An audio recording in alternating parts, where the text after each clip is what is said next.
В особняке семьи Лоренс в пригороде Норфолка стояла тяжелая, давящая тишина, напоминавшая о потере, которую дом так и не смог пережить.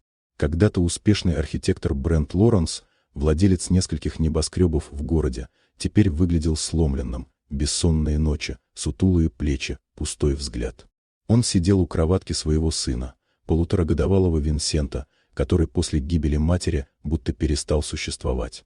Ребенок не ел, не реагировал на обращенную к нему речь, не проявлял ни страха, ни радости, только смотрел в потолок, словно в бесконечную пустоту.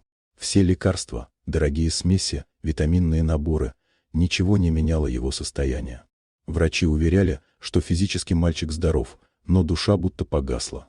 И Брент знал, он тоже не вынес этой утраты. Его жена погибла на строительной площадке из-за обрушения балки, и вина грызла его каждый день. В это утро в дом пришла новая уборщица из агентства, Дела Костер. Стеснительная, тихая девушка с усталыми глазами вошла в огромный, безжизненный дом, сразу чувствуя, что здесь давно не звучал смех. Экономка строго предупредила ее: никаких разговоров с хозяином, никаких походов на второй этаж, где находился ребенок. Но едва Дела начала работу, она услышала тихий, вымученный звук, похожий на плач без слез. Это был голос ребенка, которому больше нечего ждать. Девушка замерла, она слишком хорошо знала этот тон. Когда-то ее братья плакали также после смерти их матери.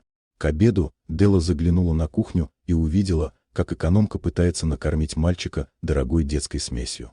Винсент не сопротивлялся, просто медленно отворачивался, будто не видел смысла в самой жизни. Повариха вздохнула.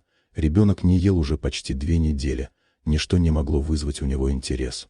Когда экономка отошла позвонить хозяину, Дела почувствовала внутренний толчок.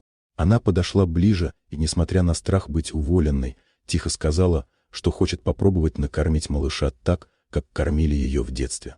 Она взяла теплый кусочек хлеба, смазала его оливковым маслом и слегка посолила. Простая еда, запах домашнего тепла. И произошло чудо. Винсент впервые за много дней повернул голову сам.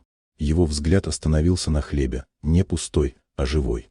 Он протянул руку, взял кусочек и осторожно откусил. Затем еще. На его лице появилась едва заметная тень улыбки. В этот момент в кухню вбежал Брент. Он застыл, увидев сына, который ест хлеб, будто вспоминая вкус жизни. Мужчина рухнул на колени, не веря своим глазам.